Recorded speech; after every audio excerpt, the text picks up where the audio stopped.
কর্মাণি এবাধিকারস্তে মা ফলেষু কদাচনা ভগবদ্গীতায় বলছে যে কর্ম করে যাও, ফলের আশা করো না।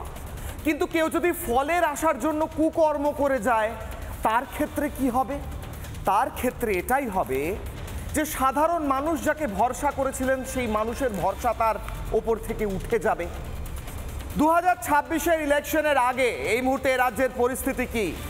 সংখ্যালঘুরা রাস্তায় নেমেছেন, তারা বলছেন চ্যালেঞ্জ নিচ্ছি, মমতা বন্দ্যোপাধ্যায়ের মুখ্যমন্ত্রী হতে পারবেন না। এমনকি তারই দলের এমএলএ যিনি ছিলেন হুমায়ুন কবির, এখনো আছেন অবশ্যই টেকনিক্যালি বলতে গেলে, সেই হুমায়ুন কবির বলছেন এটা আমার চ্যালেঞ্জ, মমতাকে এক্স মুখ্যমন্ত্রী করব।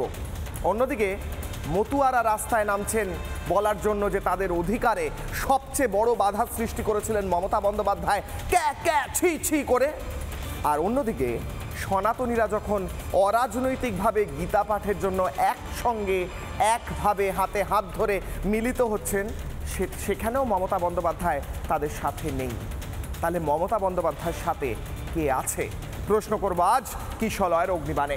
প্রথম প্রশ্ন, প্রথম অগ্নিবাণ, যেখান থেকে আজকের হাই ভোল্টেজ ডিবেটের প্রথম অংশ শুরু করব। কিশলয়ের অগ্নিবাণে প্রথম প্রশ্ন, লঘু ফুঁসছে গুরু ব্রাত্য, পেশি শক্তি ভরসা একমাত্র। সংখ্যালঘুরা রাগে ফুঁসছে আর সংখ্যাগুরুদের ব্রাত্য করে রেখেছেন মমতা বন্দ্যোপাধ্যায়।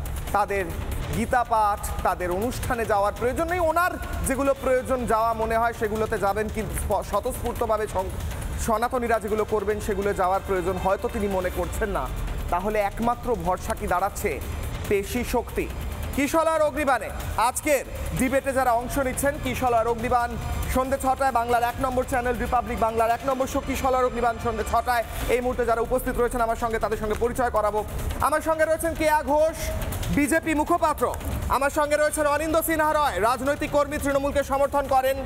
মইদুল আলী মণ্ডল রয়েছেন জাতীয়তাবাদী। সঞ্জয় শাস্ত্রী মহারাজ রয়েছেন হিন্দু সাধু। স্বামী রামানন্দ তীর্থ আসছেন, তিনি যোগ দেবেন। দণ্ডী স্বামী, তিনি শঙ্করাচার্য পরম্পরার দণ্ডী স্বামী।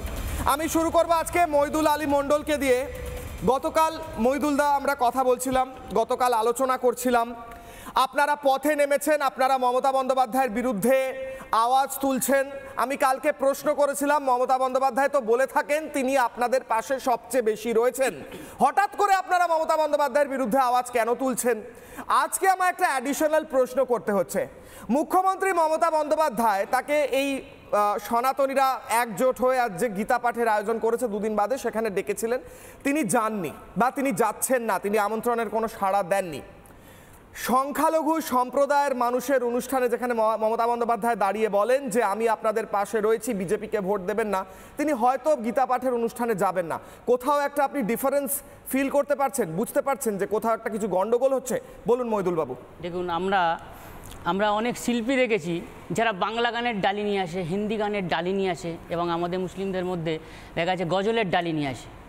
আজ আমরা পশ্চিমবাংলায় 15 বছর একটা সরকারও দেখেছি, তৃণমূল সরকারকে, যারা কিন্তু মিথ্যার বুলি, মিথ্যাচার, মুসলিমদের ভুল বোঝানো এইসবের ডালি নিয়ে এসছে।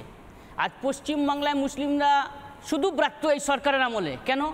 তারা এই পর্দাফাঁসের মূল যে কাণ্ডারি তিনি হচ্ছে তৃণমূল সরকার। আর এই সরকারকে না উৎখাত করতে পারলে পশ্চিমবাংলায় মুসলিমদের কোনো উন্নয়ন হয়নি আর হবে না। উনি অনেক প্রতিশ্রুতি দিয়েছিলেন। উন্নয়ন হয়নি?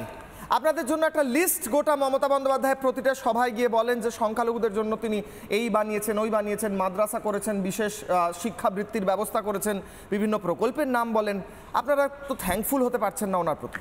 দেখুন, আমি 15 বছর ধরে উনি তো ক্ষমতায় আসার আগে বলেছিলেন সাচার কমিটির রিপোর্ট থেকে যে মুসলিমদের অবস্থা খুবই শোচনীয় অবস্থা। সেই জায়গায় দাঁড়িয়ে মুসলিমদের আমি শিক্ষা খাতে উন্নয়ন করে দেবো, 10,000 মাদ্রাসা তৈরি করে দেবো, অনেক শিল্প করে দেবো, অনেক কর্মসংস্থানের ব্যবস্থা করে দেবো। কিন্তু আজ 15 বছর ধরে কোনো মুসলিম বলতে পারবে, পশ্চিমবাংলার মানুষরা বলতে পারবে কেউ যে আমাদের মুসলিমদের জন্য কোনো প্রতিশ্রুতি দিয়েও কোনো উন্নয়ন করেছে? আজ পর্যন্ত করেনি। শুধু একটাই ভোট ব্যাংকের রাজনীতি করে গেছে, শুধু ভোট ব্যাংকের বাক্স হিসেবে মুসলমানরা থেকে গেছে, এবং বিজেপির ভয় দেখিয়ে বিজেপির জুজু দেখিয়ে মুসলিমদের ভোট নিয়ে তারা 15 বছর ধরে ক্ষমতায় আছে। কিন্তু মুসলিমদের উন্নয়নের জন্য কিছুই দেয়নি, মুসলিমদের উন্নয়নের জন্য কিছুই করেনি, করার চেষ্টা পর্যন্ত করেনি। কারণ এরা যদি শিক্ষিত হয় এবং মূল স্রোতের মধ্যে ফিরে আসে মুসলিমরা, তাহলে কিন্তু এই তৃণমূল সরকারের কথা শুনবে না। তাদের যে তথাকথিত কিছু নেতা আছে যারা বোম বাঁধার ট্রেনিং দিয়ে দেয় মুসলিমদের, বন্দুক চালানোর ট্রেনিং দিয়ে দেয়, ভোট লুট করার ট্রেনিং দিয়ে দেয় মুসলিমদের, সেটা তো করবে না মুসলিমরা। শিক্ষিত হলে শিক্ষার আলো যখনই পেটে পড়বে কোনো জাতির ওপরে, তখন তারা কিন্তু আর ওই নোংরা পথে যাবে না। নবী মোহাম্মদ সাল্লাল্লাহু আলাইহি ওয়াসাল্লাম বলে, যে জাতির মধ্যে শিক্ষা নেই সে জাতির কোনো মেরুদণ্ড নেই, যে জাতির শিক্ষা নেই সে জাতির মেরুদণ্ড নেই। আজ আমরা মেরুদণ্ডহীন প্রাণী। শিক্ষার অভাবটা কেন এই রাজ্যে? মমতা বন্দ্যোপাধ্যায় আপনাদের শিক্ষার ব্যবস্থা করতে পারেননি বলছেন। আমি আপনার কাছে ফিরছি মহিদুল্লাহ, আমার প্রশ্ন, নানা ধরনের কন্টেন্ট দেখার জন্য লাইক করুন, শেয়ার করুন আমাদের ফেসবুক পেজ, সাবস্ক্রাইব করুন আমাদের ইউটিউব চ্যানেল, পাশাপাশি অন্যান্য ব্রেকিং নিউজের জন্য অবশ্যই চোখ রাখুন রিপাবলিক বাংলায়।